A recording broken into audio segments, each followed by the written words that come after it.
सभी भक्तजनों को मेरा प्यार भरा नमस्कार। हर हर महादेव, जय शिव शंभू। कैसे हैं आप लोग? आशा करती हूँ कि भगवान भोलेनाथ की कृपा आप सभी पर बनी रहे, आप सभी स्वस्थ हो और अच्छे हो। इसी कामना के साथ आज हम सुनेंगे मासिक शिवरात्रि की कथा और साथ में सुनेंगे शिव चालीसा। तो चलिए कथा को शुरू करते हैं और सुनते हैं। सबसे पहले मैं आपको बता दूं कि महीने में जो शिवरात्रि आती है उसे मासिक शिवरात्रि कहा जाता है। पूर्व काल में चित्रभानु नाम का एक शिकारी था। वह जानवरों की हत्या करके अपने परिवार का पेट भरता था। वह एक साहूकार का कर्जदार था, लेकिन उसका ऋण समय पर न चुका सका। तभी साहूकार क्रोधित होकर शिकारी को शिव मठ में बंदी बना दिया। संयोग से उस दिन मासिक शिवरात्रि थी। शिकारी ध्यानमग्न होकर शिव संबंधी धार्मिक बातें वहीं पर बैठकर सुनता रहा। चतुर्थी को उसने शिवरात्रि व्रत की कथा सुनी। शाम होते ही साहूकार ने उसे अपने पास बुलाया और ऋण चुकाने के लिए कहा। शिकारी अगले दिन सारा ऋण लौटा देने का वचन देकर बंधन से छूट गया। अपनी दिनचर्या के भांति वह जंगल में शिकार करने के लिए निकला, लेकिन संयोगवश दिन भर बंदी गृह में रहने के कारण भूख प्यास से व्याकुल था। शिकार खोजता हुआ वह बहुत दूर तक निकल गया। जब अंधेरा हो गया तो उसने विचार किया कि आज रात जंगल में ही बिताना पड़ेगा। वह एक वन तालाब के किनारे एक बेल के पेड़ पर चढ़ गया और रात भर उसी पर इंतजार करने लगा। रात बीतने पर वह पूरी रात बेलपत्र के वृक्ष पर ही बैठकर इंतजार करता रहा। बेल वृक्ष के नीचे एक शिवलिंग रखा था जो बेलपत्रों से ढका हुआ था। शिकारी को उसका पता न था। पहर बीतते गए और उसने जो टहनियाँ तोड़ी थी, संयोगवश वो शिवलिंग पर गिरती चली गई। इस प्रकार दिन भर भूखे प्यासे शिकारी का व्रत भी पूरा हो गया और शिवलिंग पर बेलपत्र भी चढ़ गया। एक पहर रात्रि बीत जाने पर एक गर्भनी हिरनी तालाब के किनारे पानी पीने पहुंची। शिकारी ने धनुष पर तीर चढ़ाकर जे हुई प्रत्यंचा खींची। हिरनी बोली, मैं गर्भनी हूँ, शीघ्र ही प्रसव करूँगी। तुम एक साथ दो जीवों की हत्या करोगे, जो ठीक नहीं है। मैं अपने बच्चे को जन्म देकर और अपने बच्चे को अपने पति के पास सौंपकर शीघ्र ही तुम्हारे समक्ष प्रस्तुत हो जाऊंगी। उसके बाद तुम मुझे मारकर खा लेना। शिकारी ने प्रत्यंचा ढीली कर दी और हिरनी जंगल की झाड़ियों में जाकर लुप्त हो गई। प्रत्यंचा चढ़ाने पर ढीली करने के कुछ बेलपत्र अपने आप टूटकर दोबारा शिवलिंग पर जाकर गिर गए। इस प्रकार जाने अनजाने में ही उसकी प्रथम पहर की पूजा भी संपन्न हो गई। कुछ ही देर बाद एक और हिरनी उधर से निकली। शिकारी की प्रशंसा का ठिकाना न रहा। समीप आने पर उसने धनुष पर प्रत्यंचा चढ़ाई। तब उसे देखकर हिरनी ने विनम्रता पूर्वक निवेदन किया, हे शिकारी, मैं थोड़ी देर पहले ऋतु से निवृत्त हुई थी।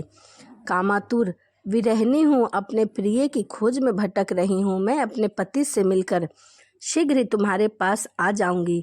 शिकारी ने उसे भी जाने दिया।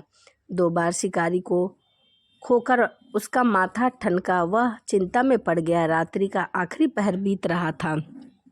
इस बार भी धनुष से लगकर कुछ बेलपत्र शिवलिंग पर जा गिरे तथा दूसरे पहर की भी पूजा संपन्न हो गई। तभी एक अन्य हिरनी अपने बच्चों के साथ उधर से निकली। शिकारी के लिए यह बहुत ही अच्छा अवसर था। उसने धनुष पर तीर चढ़ाने में बिल्कुल भी देरी नहीं की। वह तीर छोड़ने ही वाला था कि हिरनी बोली, हे शिकारी, मैं इस बच्चे को इनके पिता के हवाले करके लौटती हूँ, तब तुम मुझे मार के खा लेना। शिकारी हंसा और बोला, सामने आए शिकार को मैं कैसे छोड़ दूँ? मैं इतना मूर्ख थोड़ी हूँ। इससे पहले भी मैंने 2 बार अपना शिकार खो दिया हूँ। मेरे बच्चे भूखे प्यासे व्यग्र हो रहे हैं। उत्तर में हिरनी ने फिर कहा, जैसे तुम्हें अपने बच्चों की ममता सता रही है, वैसे ही मुझे भी अपने बच्चों की ममता से सता रही है। हे शिकारी, मेरा विश्वास करो, मैं इन्हें इनके पिता के पास छोड़कर तुरंत लौटने की प्रतिज्ञा करती हूँ। हिरनी का दुख भरा स्वर सुनकर शिकारी को उस पर दया आ गई। उसने उस मृगनी को भी जाने दिया। शिकारी के अभाव से तथा भूख प्यास से व्याकुल शिकारी अनजाने में ही बेल वृक्ष पर बैठा बेलपत्र तोड़ तोड़कर नीचे फेंकता जा रहा था, जो शिवलिंग पर समर्पित होता जा रहा था। एक हष्टपुष्ट मृग उसी रास्ते से दोबारा आया। शिकारी ने सोच लिया कि इसका शिकार मैं अवश्य करूंगा, इसे नहीं छोड़ूंगा। शिकारी की तनी प्रत्यंचा देखकर मृग विनीत स्वर में बोला, हे शिकारी, यदि तुमने मुझे पूर्व आने वाली 3 मृगनियों तथा छोटे छोटे बच्चों को मार डाला तो मुझे भी मारने में विलंब न करो, ताकि उनके वियोग में एक क्षण भी दुख न सहना पड़े। मैं उन 3 हिरनियों का पति हूँ। यदि तुमने उन्हें जीवन दान दिया है तो मुझे भी क्षण भर के लिए जीवन दान देने की कृपा करो। मैं उनसे मिलकर तुम्हारे समक्ष उपस्थित हो जाऊंगा। मृग की बातें सुनते ही शिकारी के सामने पूरी रात की घटना चक्र घूम गया। उसने सारी कथा मृग को सुना दी। तब मृग ने कहा, मेरी 3 पत्नियां जिस प्रकार प्रतिज्ञाबद्ध होकर गई हैं, मेरी मृत्यु से अपने धर्म का पालन नहीं कर पाएंगी। अतः जैसे तुमने उन्हें विश्वास पात्र मानकर छोड़ा है, वैसे ही मुझे भी जाने दो। मैं उन सबके साथ तुम्हारे सामने शीघ्र ही उपस्थित होऊंगा। मेरा विश्वास करो। शिकारी ने उसे भी जाने दिया। इस प्रकार सुबह हो गई। उपवास, रात्रि जागरण तथा शिवलिंग पर बेलपत्र चढ़ने से जाने अनजाने में ही शिवरात्रि की पूजा पूर्ण हो गई। वह अनजाने में ही की गई पूजा का परिणाम उसे तत्काल मिला। शिकारी का हिंसक हृदय निर्मल हो गया। उसने भगवत शक्ति का वास हो गया। थोड़ी ही देर बाद वह मृग सपरिवार सहित शिकारी के समक्ष उपस्थित हो गया, ताकि वह उनका शिकार कर सके। किंतु जंगली पशु पक्षियों की ऐसी सत्यता, सात्विकता एवं सामूहिक प्रेम भाव देखकर शिकारी को बहुत ग्लानि हुई। उसने मृग परिवार को जीवन दान दे दिया। अनजाने में ही शिवरात्रि के व्रत का पालन करने पर भी शिकारी को मोक्ष की प्राप्ति हुई। तब मृत्यु काल में यमदूत उसके जीवन को ले जाने आए। तभी शिवगणों ने उन्हें वापस भेज दिया तथा शिकारी को शिवलोक ले गए। शिव जी की कृपा से ही उसे अपने अगले जन्म में राजा चित्रभानु अपने पिछले जन्म को याद रख पाए तथा महाशिवरात्रि के महत्व को जानकर उसका अगले जन्म में भी पालन करें। तो यह मासिक शिवरात्रि की कथा थी। मासिक शिवरात्रि की कथा यही संपन्न होती है। आइए अब मैं आपको सुनाती हूँ शिव चालीसा। जब भी हम व्रत उपवास रखते हैं तो हमें कथा के साथ साथ, आरती के साथ साथ शिव चालीसा भी सुनना बहुत ज़रूरी होता है। तो चलिए हम सुनते हैं शिव चालीसा। जय गणेश गिरजा सुवन मंगल मूल सुजान, कहत अयोध्या दास तुम देहु अभय वरदान। जय गिरजा पत्र दीन दयाला, सदा करत संतन प्रतिपाला। भाल चंद्रमा सोहतनी के कानन, कुंडल नाग फने के अंग। गौर शिव गंग बहावे, मुंड माल तन छार लगावे। वस्त्र खाल बाघांबर शोभे, छवि को देख नाग मुनि मोहे। मैं न मातृ की दुलारी, बाम अंग शोहत छवि न्यारी। कर त्रिशूल शोहत छवि भारी, करत सदा शत्रु क्षयकारी। नंदी गणेश सोहे तह कैसे, सागर मध्य कमल है जैसे। कार्तिक श्याम और गण राउ, या छवि को कहीं जाते न काऊ। देवन जब ही जाए पुकारा, तब ही दुख प्रभु आप निवारा। किया उपद्रव तारका भारी, देवन सब मिली तुम्हीं जुहारी। तुरंत पशानन आप पठाऊ, लौ निमेष मही मार गिराऊ।